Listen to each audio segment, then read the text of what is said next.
Thank you for staying with us on Consider This. Melisa and Sharaad here with you. And on the show, we have Laurence Todd from the think tank Ideas. This is just, of course, ahead of Budget 2020 and the tabling of Budget 2020 on Friday. And ahead of that, we want to kind of get your thoughts on where we're at, where the economy is at right now. So the fiscal situation of Malaysia heading into the tabling of Budget 2020 is one that is quite limited. And you spoke just before the break about the government needing to make those hard decisions, right, Laurence? But how much wiggle room do they have to make those hard decisions given the tight fiscal situation they're in? Well, I think, as you say, the position is quite tight. The operational deficit expanded in the last budget, so I don't think there's a lot of room for manoeuvre. There's a bit of a backlog, actually, still of promises from the manifesto that haven't been implemented. And obviously, you know, largely driven by the kind of global environment, there's talk of a recession, although we shouldn't talk that up too much or it will definitely happen. And that always leads to calls for fiscal stimulus. I think my one note of caution there would be, I think any fiscal stimulus should be quite well targeted to areas, you know, either where there's going to be the most vulnerability or areas that create the conditions for growth longer term. So there's a lot of talk about, you know, just kind of finding a bit of an extra development spending. I wouldn't be so keen on that. Okay. I would prefer, I mean, of course, I would prefer if the government looked at what we had proposed in the living wage tax credit, which is a form of fiscal stimulus, but that tries to essentially get more money into people's pockets, sort of increase the spending power, particularly of the B40, which I think would be a better way to try and stimulate the economy from a fiscal perspective. So on that note, for the living wage tax credit, how is that to be funded? I mean, you know, you have to think about those proposals and where will the government find money to, I mean, can they afford to, you know? Yeah, I mean, I think my view would be that this can be funded through rationalizing the corporate tax incentives that we already have. So we have, I think, you know, 70, 80 different tax incentives for foreign investors mainly to come in, and there's sort of specific incentives if you invest in this part of Malaysia and this part of Malaysia. And I think overall the Bank Negara calculated that cost probably 10 to 15 billion ringgits per year. But at the same time, the World Bank have found that 80% of investment decisions aren't based on these incentives. They're not? No. So I think a significant rationalization of those incentives and then a retargeting of that into a fiscal stimulus that really has impact, which for me would be kind of increasing spending power, increasing incomes a lot, you know, horizontally across the B40, rather than sort of picking a construction project off the shelf, of which we have quite a lot already. Okay. So I think it's about finding the targeted stimulus.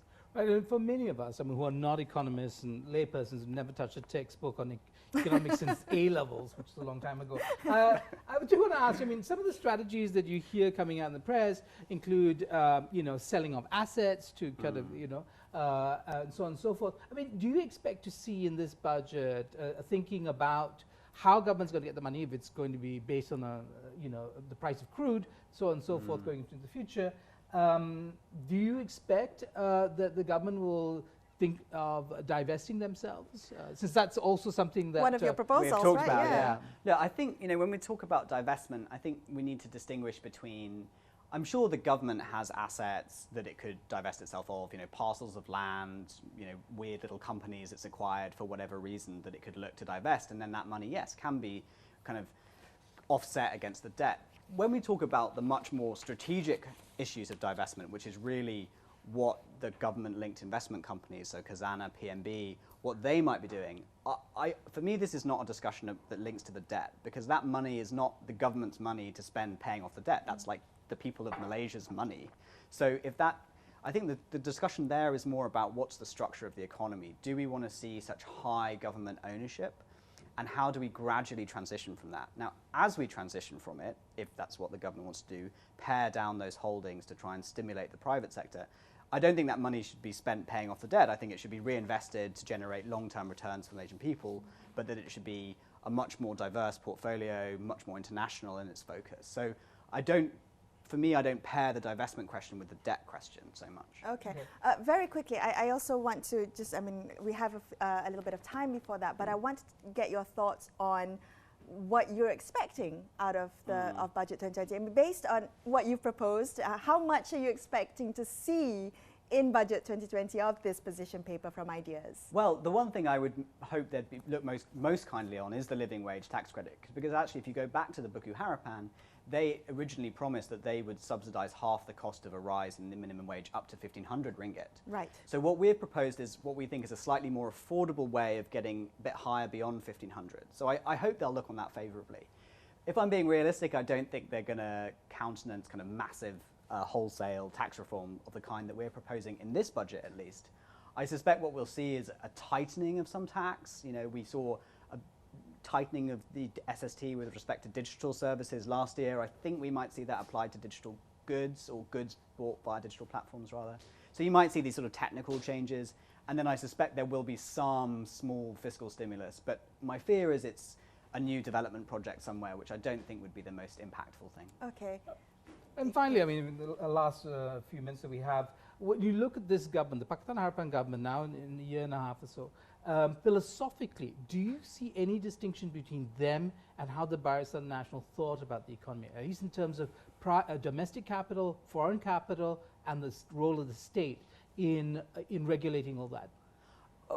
I mean, to be completely honest, I think it probably is a bit more backwards leaning than the previous government in terms of openness to foreign investment, say, and to international trade. I think we see a slightly more instinct for this infant industry protection and sort of national development within Malaysia's borders, rather than sort of letting things open up a bit more. So that's a general philosophy that seems to come through. But at the same time, you know, a lot of what the government actually says seems to be very supportive of you know, maintaining Malaysia's openness, which is, as you've said a few times, is the core of Malaysia's economic model. But when we actually get to the policies, I think the picture's a bit more backwards leaning. All right, Laurence, thank you so much for being on the show. It's been such a pleasure talking to you today, and we await with bated breath on what's going to come out, the tabling of Budget 2020 on Friday. That's all the time we have on this episode of Consider This. I'm Melisa Idris, with me Sharaad Kuttan, saying good night and see you soon.